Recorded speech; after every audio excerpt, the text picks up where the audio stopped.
नमस्कार दोस्तों, मैं अजय कुमावत हार्दिक स्वागत करता हूं आप सभी का आपके अपने यूट्यूब चैनल पे। दोस्तों, जैसा कि आप सभी को पता है कि हमने दिल्ली सल्तनत का अध्ययन कर लिया था। दिल्ली सल्तनत के पांचों वंशों के बारे में हमने जान लिया था। जैसे कि पांचों वंशों के नाम मैं आपको क्रम से बता देता हूं।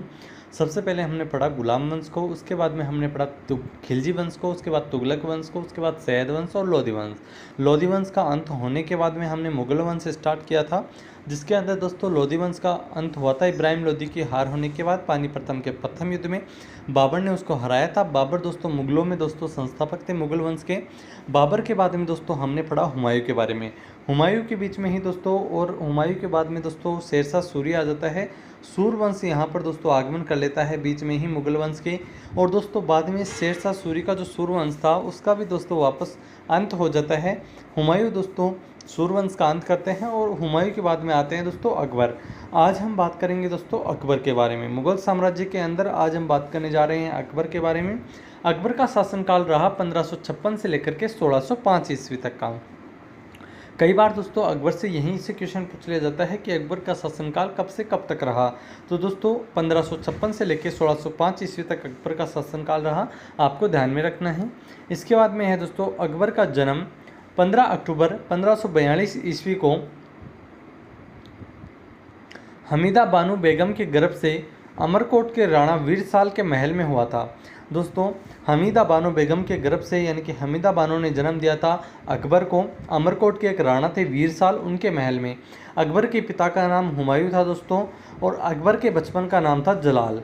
इसके बाद हम बात करें कि हुमायूं की मृत्यु की सूचना मिलने पर पंजाब में गुरदासपुर जिले में स्थित कलानौर नामक स्थान पर 14 फरवरी 1556 को अकबर का क्या किया गया, राज्याभिषेक कर दिया गया। दोस्तों जैसा कि आप सभी को पता है कि दोस्तों शासक या राजा के ख़त्म होने के बाद में उसका बेटा अगला वो दोस्तों उत्तराधिकारी बनता है। जैसा कि आपको पता है कि हुमायूं दोस्तों दिल्ली की गद्दी वापस अपने हाथ में ले चुका था सूरवंश का अंत करके। तो दोस्तों जैसे ही हुमायूं की मृत्यु होती है और मृत्यु का समाचार मिलने के बाद में पंजाब के अंदर गुरदासपुर में एक स्थान पड़ता है कलानौर। इस कलानौर स्थान पर 14 फरवरी 1556 को अकबर का राज्याभिषेक कर दिया गया था।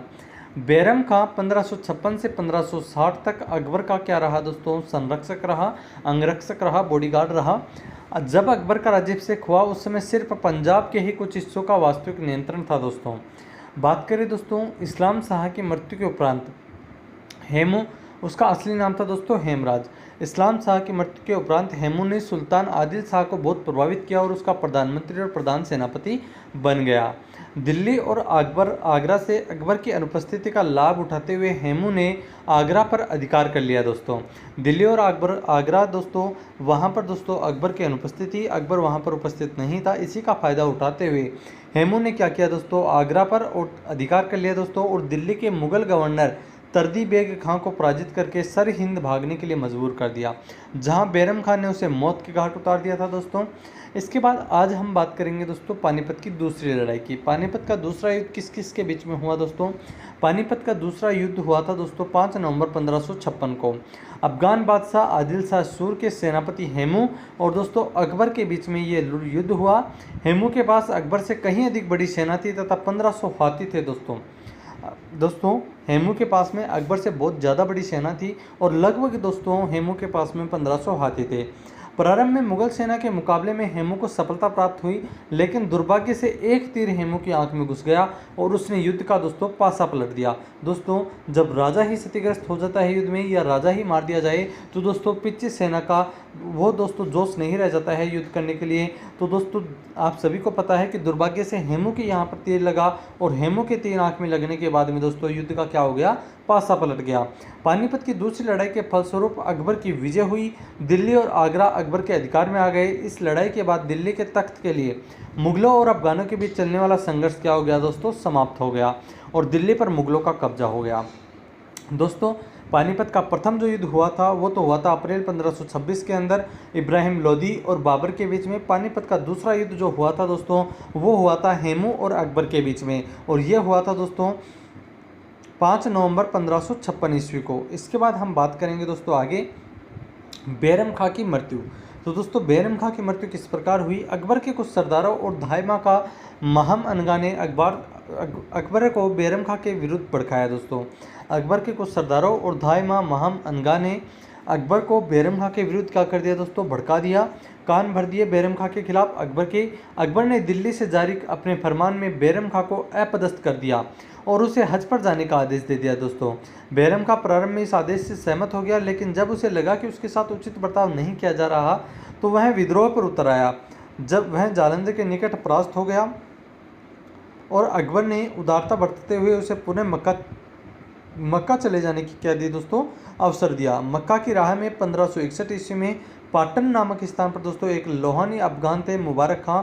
उस मुबारक खां से व्यक्तिगत दुश्मनी के कारण इसकी हत्या कर दी गई थी। दोस्तों मुबारक खां से दोस्तों इसकी व्यक्तिगत दुश्मनी थी, इस कारण दोस्तों इसकी क्या कर दी गई? वहाँ पर हत्या कर दी गई बैरम खां की।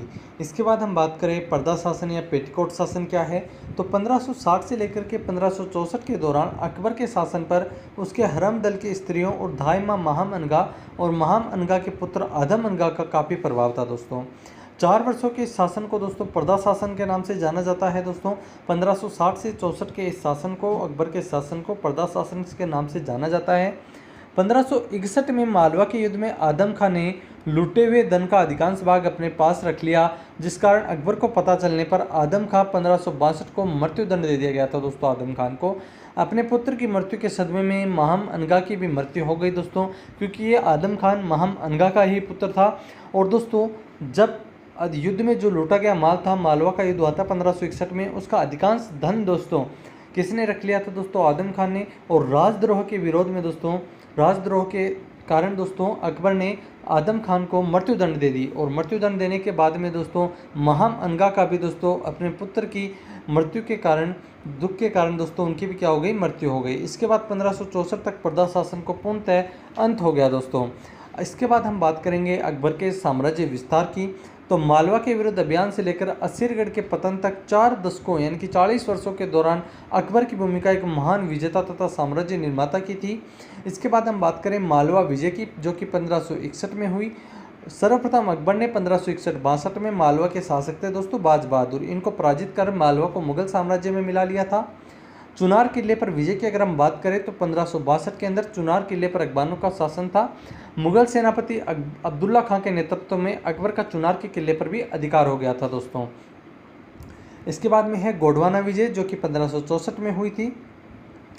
1564 में अकबर ने गोंडवाना अभियान किया और यहाँ की राजधानी चौरागढ़ के निकट एक युद्ध में रानी दुर्गावती को पराजित कर दिया और यहाँ मुगलों का अधिकार हो गया। दोस्तों अकबर की राजपूतों पर विजय की अगर हम बात करें तो राजस्थान में साम्राज्य विस्तार के लिए अकबर द्वारा अपनाई गई नीति की विशेषता थी। पहला है दोस्तों स्वेच्छा से अधीनता स्वीकार कर लेने वाले, यानी कि स्वेच्छा से अधीनता स्वीकार करने वाले अथवा विवाह संबंधों के इच्छुक राजपूत राजाओं को अपनी अधीनता में लेना और उनका राज्य उन्हें वापस कर देना तथा मुगल सेना में उन्हें उच्च पद प्रदान करना, ये दोस्तों अकबर की एक कूटनीति थी। इसके बाद दूसरी है दोस्तों शत्रुतापूर्ण व्यवहार। शत्रुतापूर्ण व्यवहार में लिप्त राजाओं को पराजित कर उनके राज्य को मुगल साम्राज्य में मिलाना, ये भी दोस्तों अकबर की राजनीति में शामिल था। इसके बाद में है आमेर विजय, 1562 की बात है दोस्तों। आमेर के शासक थे भारमल। भारमल पहला राजपूत राजा था जिसने 1562 में स्वेच्छा से अकबर की अधीनता स्वीकार की और अपनी पुत्री, जिसका नाम था हरकाबाई या इसको जोधाबाई के नाम से भी जाना जाता है, इसका विवाह अकबर के साथ किया। दोस्तों अकबर ने भारमल के पुत्र भगवान दास एवं पौत्र यानी कि दोस्तों जोधाबाई के भतीजे मानसिंह को उच्च पद प्रदान किया। दोस्तों इसके बाद में हम बात करें मेवाड़ अभियान की, तो दोस्तों राजपूत राज्यों में मेवाड़ ने अकबर की अधीनता स्वीकार नहीं की। इस समय मेवाड़ का शासक था राणा उदय सिंह। दोस्तों राणा उदय सिंह ने मेवाड़ की अधीनता स्वीकार नहीं की थी। दोस्तों राणा उदय सिंह ने दोस्तों यानी कि मेवाड़ ने अकबर की अधीनता स्वीकार नहीं की।